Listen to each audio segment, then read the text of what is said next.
Good afternoon students. 12th लेखांकन में आज हम लोग रिवाइज कर रहे हैं रोकड़ प्रवाह विवरण।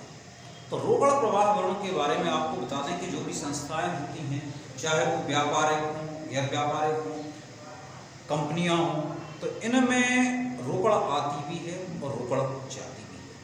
तो रोकड़ प्रवाह विवरण एक ऐसा विवरण है जिसमें रोकड़ कैसे संस्था को प्राप्त हो रही है और कैसे जो है संस्था से रोकड़ जा रही है, इसके लिए एक विवरण बनाया जाता है जिसे हम रोकड़ प्रवाह विवरण कहते हैं। यानी रोकड़ प्रवाह विवरण जो है रोकड़ के बहाव को दर्शाता है, चाहे रोकड़ आपकी संस्था में आए या संस्था से जाए। तो रोकड़ प्रवाह जो विवरण है इसको तैयार करने के कुछ उद्देश्य होते हैं, जिनमें सबसे पहली बात यह होती है कि रोकड़ प्रवाह विवरण के आधार पर आप रोकड़ की स्थिति का विश्लेषण कर सकते हो कि संस्था के पास कितनी रोकड़ है, कितनी आ रही है, कितनी जा रही है।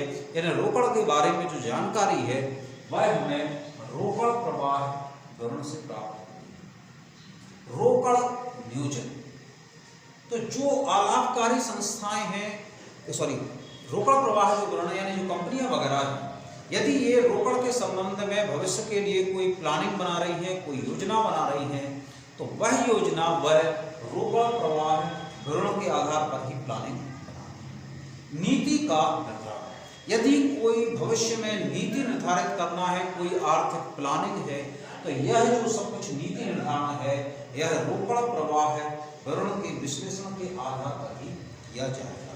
तरलता की जांच, तरलता का मतलब होता है भुगतान करने की जो क्षमता है, आपको जो भुगतान करना है उसके लिए आपके पास नगद रोकड़ कितनी है। तो इस तरलता की जांच जो है हम रोकड़ प्रवाह विवरण के माध्यम से ही कर सकते हैं। भावी रोकड़ भाव का, तो वर्तमान में रोकड़ प्रवाह विवरण का अध्ययन करके यह निष्कर्ष निकाला जा सकता है कि भविष्य में जो रोकड़ का बहाव यानी रोकड़ का अनुमान क्या रहेगा, भविष्य में कितनी रोकड़ आएगी, कितनी जाएगी। तो इन उद्देश्यों को लेकर रोकड़ प्रवाह विवरण बनाया जाता है। इसके बाद आते हैं कोष प्रवाह विवरण। तो कोष प्रवाह विवरण एक ऐसा विवरण है जो दो चिट्ठे यानी दो स्थिति विवरण की जो तिथियां हैं उनके मध्य में होने वाले परिवर्तन को दर्शाता है। यानी हमने जैसे मान लीजिए 6 माह के दो चिट्ठे बनाए, तो इन दो चिट्ठों के बीच में क्या क्या परिवर्तन हुए हैं, इन परिवर्तनों को दर्शाने के लिए एक विवरण तैयार किया जाता है जिसे हम कोष प्रवाह विवरण कहते हैं।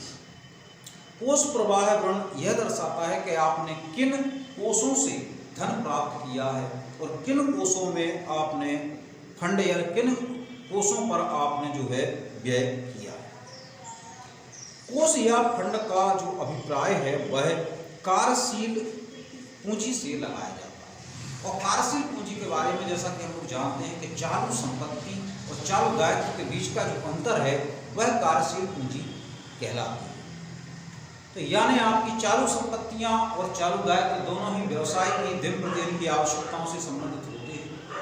तो इस प्रकार से चालू संपत्ति और चालू दायित्व के बीच का जो अंतर है वह कार्यशील पूंजी कहलाता है।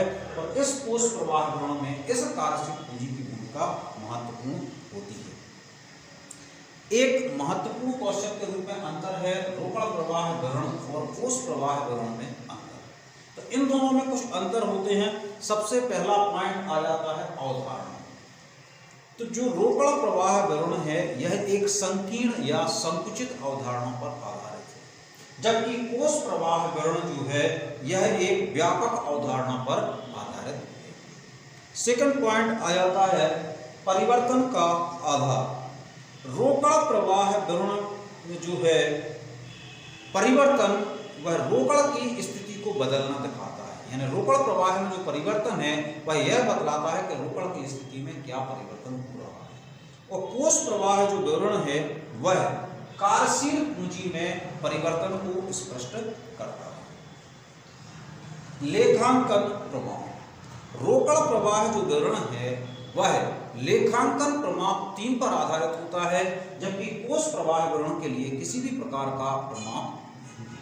क्रिया, रोकड़ प्रवाह विवरण जो है 3 प्रकार की क्रियाओं में विभाजित होता है, संचलन क्रियाएं, वित्तीय क्रियाएं, विनियोग क्रियाएं।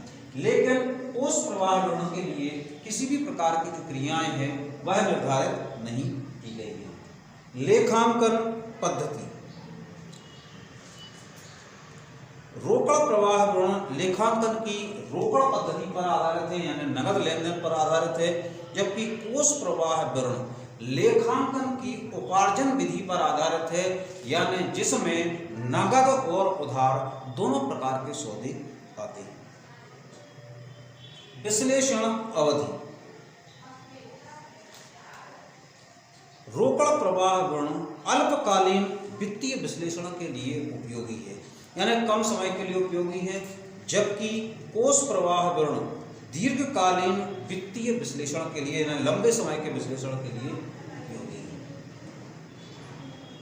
कार्यशील पूंजी में परिवर्तन की अनुसूची, रोकड़ प्रवाह विवरण में किसी भी प्रकार की अनुसूची, परिवर्तन की अनुसूची नहीं बनाई जाती है, जबकि कोष प्रवाह विवरण में कार्यशील पूंजी में परिवर्तन की अनुसूची बनाई जाती है और कोष प्रवाह विवरण का सबसे बड़ा आधार ही कार्यशील पूंजी में परिवर्तन की अनुसूची है। Thank you very much.